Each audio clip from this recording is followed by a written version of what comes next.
विद्यार्थी मित्रों, ધોરણ 12 સાયન્સની અંદર ચેપ્ટર નંબર 9 જેનું નામ છે સવર્ગ સંયોજનો, એમાં આગળનો એક ઇમ્પોર્ટન્ટ ટોપિક આપણે ભણવાનો છે સવર્ગ સંયોજનોમાં સમઘટકતા. ધોરણ 11ની અંદર સમઘટકતા વિશે થોડું આપણે ભણી ગયા હતા કે જે પદાર્થના રાસાયણિક સૂત્ર સમાન હોય પરંતુ પરમાણુની ગોઠવણી ભિન્ન ભિન્ન હોય તો એક કરતાં વધારે આપણને બંધારણો મળતા હોય છે, એક કરતાં વધારે આપણને સ્ટ્રક્ચર્સ મળતા હોય છે, જેના ભૌતિક અને રાસાયણિક ગુણધર્મ કેવા હોય છે, અલગ અલગ હોય છે, અને તેને નામ શું આપ્યું હતું આપણે? સમઘટકો. તો બસ એ જ પ્રકારનું અહીંયા છે. પહેલાં વ્યાખ્યા લખીએ છીએ કે સમઘટકો કોને કહેવાય. તો સમઘટક બે અથવા વધારે સંયોજન છે જેમના રાસાયણિક સૂત્ર સમાન હોય પરંતુ પરમાણુની ગોઠવણી ભિન્ન ભિન્ન હોય.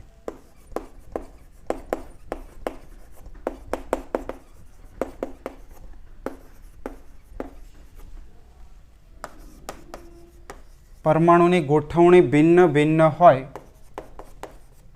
છે. ક્લિયર? આ સમઘટકોની વ્યાખ્યા થઈ ગઈ. સમઘટકો બે અથવા વધારે સંયોજનો છે કે જેમના રાસાયણિક સૂત્ર એક સમાન હોય છે પરંતુ પરમાણુની ગોઠવણી કેવી હોય છે? ભિન્ન ભિન્ન હોય છે. તો જો પરમાણુની ભિન્ન ભિન્ન ગોઠવણીના કારણે એના ભૌતિક ગુણધર્મ અને એના રાસાયણિક ગુણધર્મો પણ અલગ અલગ હોય છે. તો બીજો પોઈન્ટ, પરમાણુની ભિન્ન ભિન્ન પ્રકારની ગોઠવણીને લીધે તેમના રાસાયણિક અને ભૌતિક ગુણધર્મો કેવા હોય છે?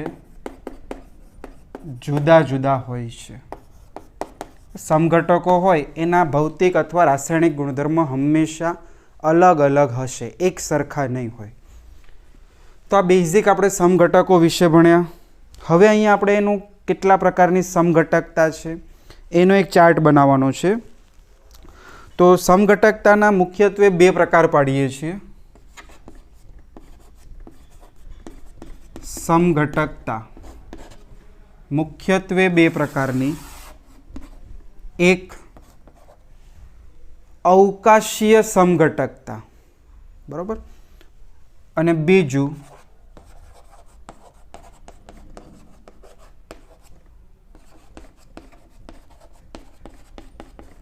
એક લખ્યું આપણે અવકાશીય સમઘટકતા અને બીજું બંધારણીય સમઘટકતા.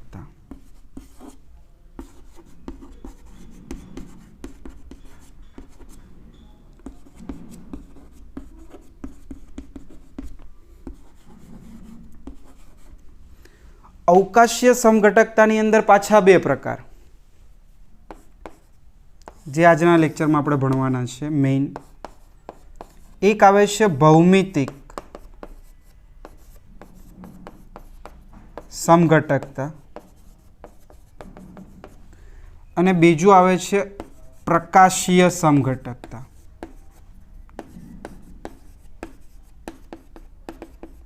ભૌમિતિક સમઘટકતા જીઓમેટ્રિકલ આઇસોમેરિઝમ, પ્રકાશીય સમઘટકતા ઓપ્ટિકલ આઇસોમેરિઝમ. બંને ઇમ્પોર્ટન્ટ છે બોર્ડની એક્ઝામ માટે.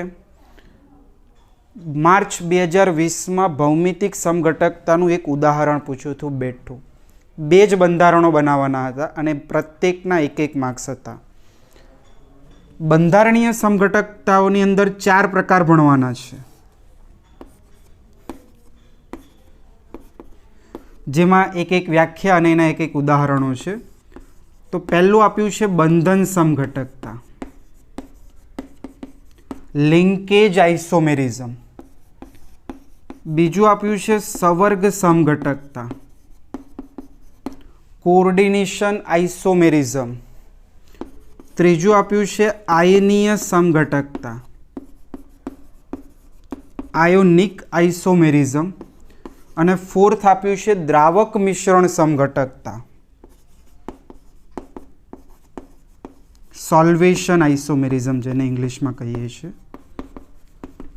તો બસ આ એનું આખું વર્ગીકરણ છે સમઘટકતાનું. ક્લિયર? ફરીથી સમઘટકતા બે પ્રકારની છે, અવકાશીય અને બંધારણ. અવકાશીય સમઘટકતાના પાછા બે પ્રકાર, ભૌમિતિક સમઘટકતા અને પ્રકાશીય સમઘટકતા. બંધારણીય સમઘટકતાના ચાર પ્રકાર, બંધન, સંવર્ગ, આયનીય અને દ્રાવક મિશ્રણ. તો પહેલાં તો બેઝિક આ ચાર્ટ આપણને ખ્યાલ હોવો જોઈએ. ક્લિયર? હવે આપણે અહીંયા પહેલું ભૌમિતિક સમઘટકતા વિશે ભણીએ છીએ. તો જો પહેલું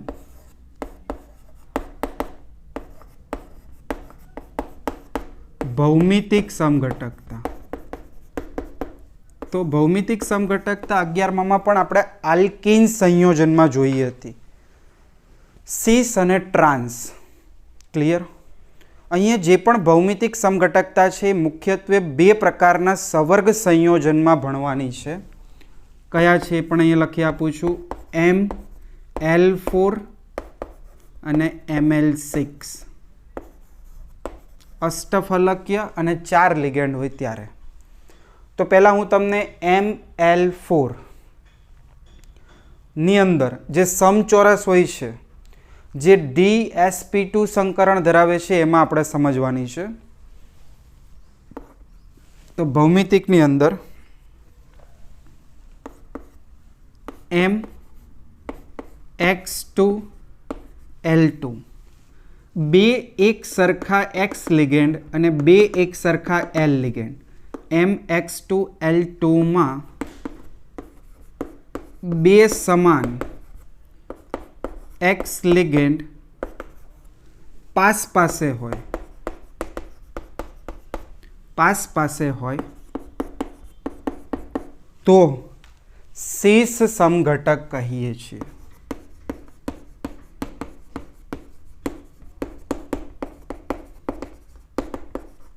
જ્યારે બે સરખા X લિગેન્ડ એકબીજાની વિરુદ્ધ બાજુએ હોય તો એને ટ્રાન્સ કહીશું.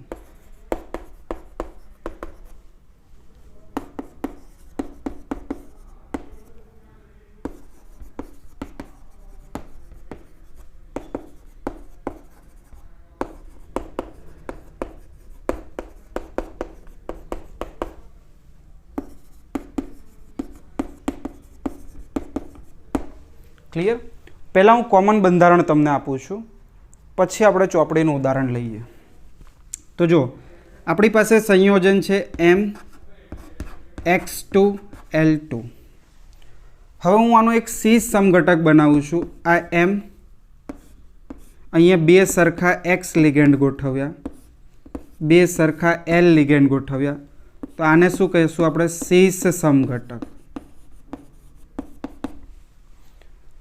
હવે શું કરવાનું તમારે? તો આ એક્સને અહીંયા મૂકો, એલને અહીંયા મૂકો, એટલે એક્સ એક્સ પરસ્પર વિરુદ્ધ થશે અને એલ લિગેન્ડ વિરુદ્ધ થશે, એટલે તમને શું મળશે? ટ્રાન્સ સમઘટક. બંધારણ જોઈ લો. આ એમ, આ એલ અથવા અહીં એક્સ જ રાખો, આ એક્સનું એક્સ, આ એક્સને અહીંયા ગોઠવણી કરી, આ એલ એઝ ઇટ ઇઝ અને આ એલની ગોઠવણી અહીંયા થઈ. તો આ કયા પ્રકારની સમઘટકતા થઈ? સીસ અને ટ્રાન્સ. સીસ અને ટ્રાન્સ આવે એટલે ભૌમિતિક સમઘટકતા થઈ. ક્લિયર? હવે આપણે ઉદાહરણ લઈએ. તો ઉદાહરણની અંદર આપણી પાસે છે પીટી. તમને પૂછે પીટી NH3 2Cl2ના શક્ય ભૌમિતિક સમઘટકો બનાવો. તો બે ભૌમિતિક સમઘટકો બને. શું કરો? પીટી સેન્ટ્રલ એટમ, આ NH3 પાસ પાસે, Cl અને આ Cl પાસ પાસે, એટલે આને કયો સમઘટક કહી દઈશું આપણે? સીસ સમઘટક. ક્લિયર? હવે શું કરો? આ NH3ને ઉપાડીને અહીંયા મૂકી દો અને આ ક્લોરીનને ઉપાડીને અહીંયા મૂકો, એટલે શું મળી જાય? પીટી જો NH3 ની સામે NH3 આવી ગયો અને Cl ની સામે Cl, તો આ કયો સમઘટક થયો? ટ્રાન્સ સમઘટક. ક્લિયર? તો આ મેં તમને ML4 પ્રકારમાં હજી બતાવ્યું છે. આ આપણે ફક્ત ML4 પ્રકારની અંદર સીસ અને ટ્રાન્સ ભણ્યા. પહેલાં લખી નાખો એટલું, પછી આપણે ML6માં જોઈએ. જો આ ML4માં થયું. હવે ML6ની અંદર પણ ભૌમિતિક સમઘટકતા જોવા મળે છે. તો જો ML6માં પહેલું એક તમને અહીંયા આપું છું સંયોજન MX2 અને L4. એટલે અહીંયા શું કહી શકાય? 2 સરખા લિગેન્ડ X છે અને 4 સરખા લિગેન્ડ L છે. તો અહીંયા પણ આપણે ભૌમિતિક સમઘટકો બનાવી શકીએ. બંધારણ જોજો એના, સામાન્ય બંધારણ. આ M, આ X અને આ X પાસે. હવે ML6 હોય તો મેં તમને VBTમાં સમજાવ્યું છે કે અષ્ટફલકીય આકાર હોય. એટલે અષ્ટફલકીય આકારમાં આવી રીતે દોરવાનું થાય. આ અષ્ટફલકીય આકાર X પાસે, આ લિગેન્ડ 1 2 3 4 એક સરખા છે એ પાસે. તો આ કયો સમઘટક બની ગયો? સીસ સમઘટક. હવે તમારે ટ્રાન્સ બનાવવો હોય તો શું કરવાનું? આ M, આ Xને અહીંયા મૂકો અને Lને અહીંયા મૂકો. એટલે અહીંયા આવી ગયું L અને આ X. બાકી એઝ ઇટ ઇઝ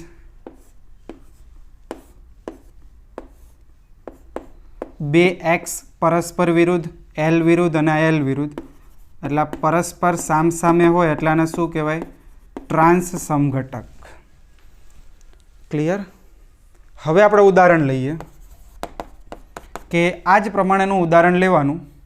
તો જો હું અહીંયા Cl2 આપણે એમોનિયા આલ્ફાબેટ પ્રમાણે પહેલાં લખીએ અને આ Cl2 પ્લસ થઈ ગયું. કોબાલ્ટ આ ધાતુ છે. એમોનિયા 4 લિગેન્ડ, તો અહીંયા લિગેન્ડ 4 X એટલે આ બીજો એક લિગેન્ડ ક્લોરાઇડ 2 છે. એટલે MA4B2 કહી શકો યા MX2L4 કહી શકો. આ પ્રમાણેનું બંધારણ થાય આનું. તો આ જ પ્રમાણે દોરવાનું થશે. કોબાલ્ટ, ક્લોરિન, આ ક્લોરિન પાસે અને અહીંયા આવી રીતે એમોનિયા પાસે.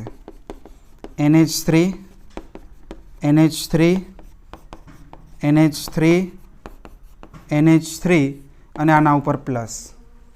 આ કયો સમઘટક બન્યો? સીસ સમઘટક.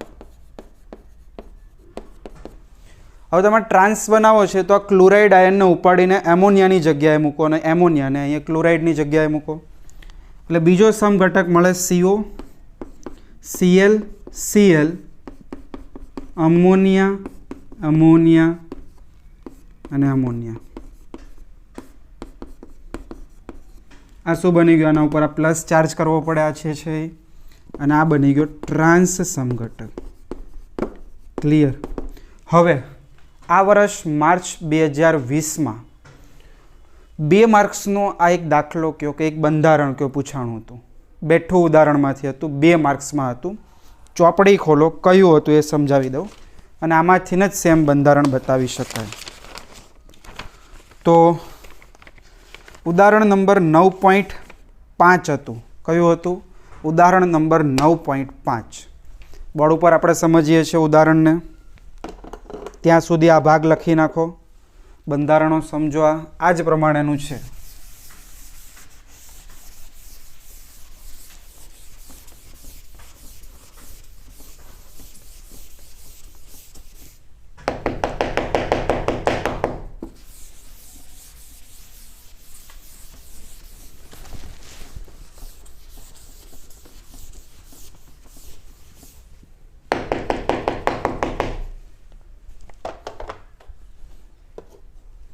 જો ઉદાહરણ નંબર 9.5 શું કહે છે તમને? FeNH3 twice CN4 માઇનસના ભૌમિતિક સમઘટકોની રચના કરો. આ 2 માર્ક્સમાં આ વર્ષે બોર્ડમાં હતું. ભૌમિતિક સમઘટકો બનાવવાના છે. તો પહેલાં તો આની રચના સમજવી પડે. આ પ્રકારની રચના છે. જો એમ તો કે એમ x2 અને x લઈ લો x2, આ L એટલે L4. બસ આ જ પ્રમાણેના 2 સમઘટકો બનાવવાના, આ જ પ્રમાણેના. ક્લિયર? એમની જગ્યાએ Fe, અહીંયા પાસે એમોનિયાના 2 લિગેન્ડ, બાકી આ સાયનાઇડ. ચાર્જ આવશે -1. આ કયો થઈ ગયો? પાસે છે એટલે સીસ સમઘટક. આવું કમ્પ્લીટ લખ્યું હોય તો 1 માર્ક્સ મળે. ધારો કે અહીંયા ચાર્જ લખવાનું ભૂલી ગયા હોય તો અડધો માર્ક્સ કપાઈ જાય. નામ નીચે લખવાનું. આ જ રીતની ગોઠવણી હોવી જોઈએ. ટ્રાન્સ લખવું છે તમારે તો ટ્રાન્સ સમઘટકમાં શું કીધું? સમાન લિગેન્ડ સામ સામે હોવા જોઈએ. તો Fe NH3 NH3 CN CN CN CN આ માઇનસ. આ ટ્રાન્સ સમઘટક. આ 2 માર્ક્સનો પ્રશ્ન પૂરો થયો. હતું કંઈ સિમ્પલ છે તો કમ્પ્લીટ કરી નાખો, આને દોરી નાખો. ત્યારબાદ હજી એક પોસિબિલિટી આપણી પાસે છે ML6માં.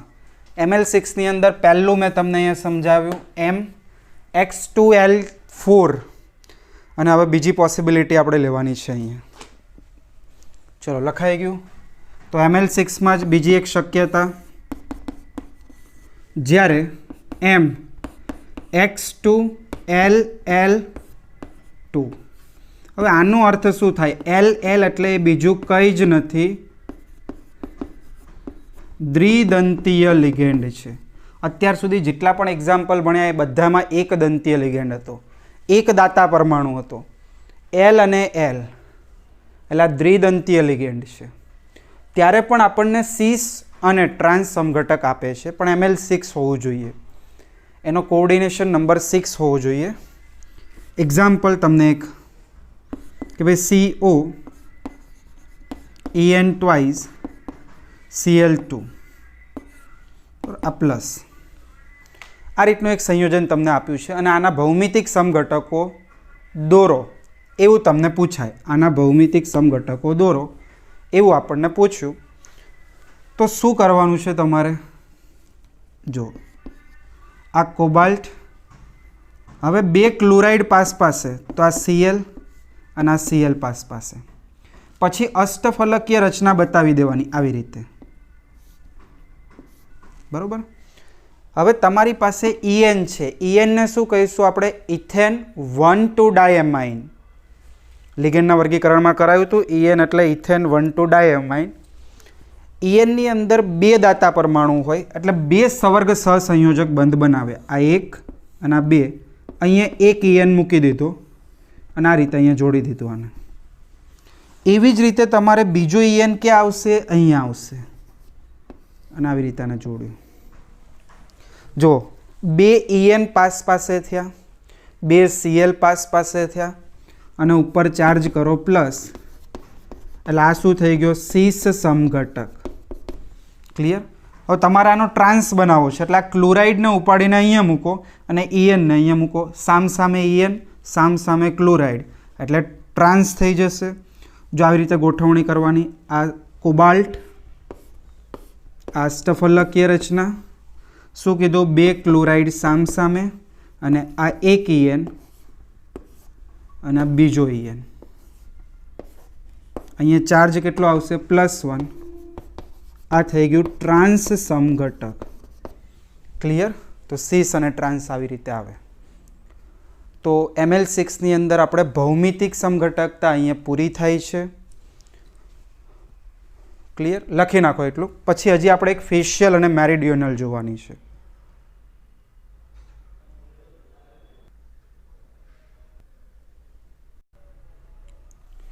જો હવે એક ફેશિયલ અને મેરિડિયોનલ ML6માં આપણે એક ભૌમિતિક સમઘટકતા છે ML6માં, જ્યારે M A3B3 હોય એટલે 3 સરખા લિગેન્ડ A પ્રકારના, 3 સરખા લિગેન્ડ B પ્રકારના હોય ત્યારે 2 સમઘટકો ઉત્પન્ન થાય છે, ફેશિયલ અને બીજો મેરીડિયોનલ.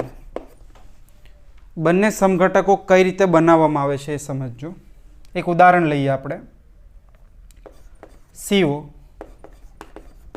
NH3 થ્રાઇસ અને NO2 થ્રાઇસ, આ ઉદાહરણ છે આપણી પાસે. આના આપણે જો A એટલે એમોનિયા 3 છે, B એટલે નાઇટ્રાઇટો એ પણ 3 છે, એટલે MA3B3 પ્રકારનું બંધારણ થયું. આના 2 સમઘટકો દોરો એવો પ્રશ્ન તમને પૂછે 2 માર્ક્સમાં.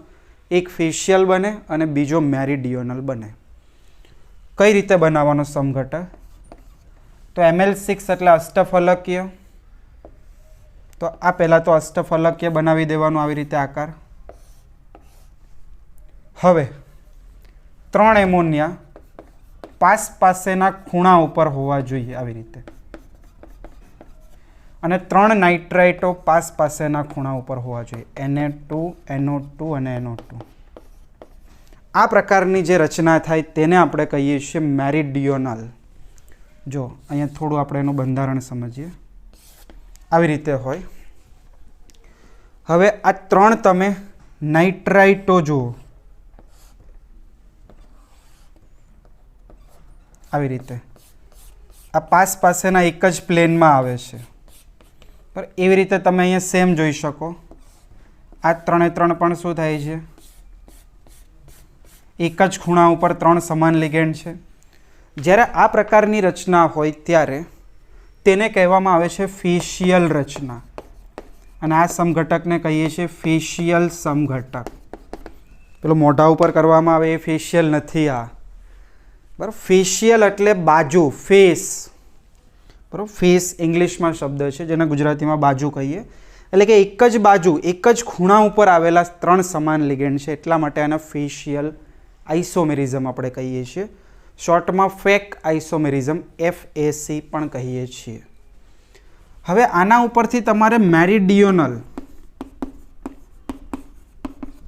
સમઘટક બનાવવો છે. તો એના માટે થોડુંક જ તમારે આમાં માઇનોર ચેન્જીસ કરવાનો છે.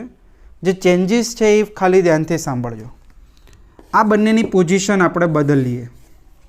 એટલે માની લો કે NH3 અહીંયા નીચે છે અને NO2 અહીંયા ઉપર છે, અને એનું મિરર ઇમેજ તમારે અહીંયા બનાવી દેવાનું, એટલે મેરીડિયોનલ સમઘટક બની જાય. કોઈ જ ભૂલ ના પડે તમારે. તો જો આ CO, બાકી આ એઝ ઇટ ઇઝ અષ્ટફલકીય. હવે મેં શું કીધું? આનું મિરર ઇમેજ બનાવવાનું, પણ આ લિગેન્ડની ફેર ગોઠવણી કર્યા પછી, એટલે NO2 અહીંયા આવી જશે, NO2, અને અહીંયા શું આવશે? NH3. બાકી એઝ ઇટ ઇઝ આ NH3, ઉપર પણ NH3, અહીંયા NO2 અને આ NO2. તો આ જે રચના હોય તેને આપણે શું કહીએ છીએ? મેરીડિયોનલ રચના. ફેશિયલ અને મેરીડિયોનલ MA3B3 પ્રકારની રચનામાં જોવા મળે છે. તો અહીંયા આપણે ભૌમિતિક સમઘટકતાને પૂરું કરીએ છીએ. ક્લિયર? લખી નાખો એટલું. નેક્સ્ટ લેક્ચરમાં આપણે પ્રકાશીય સમઘટકતા અને બંધારણીય સમઘટકતાના 4 પ્રકાર ભણીશું.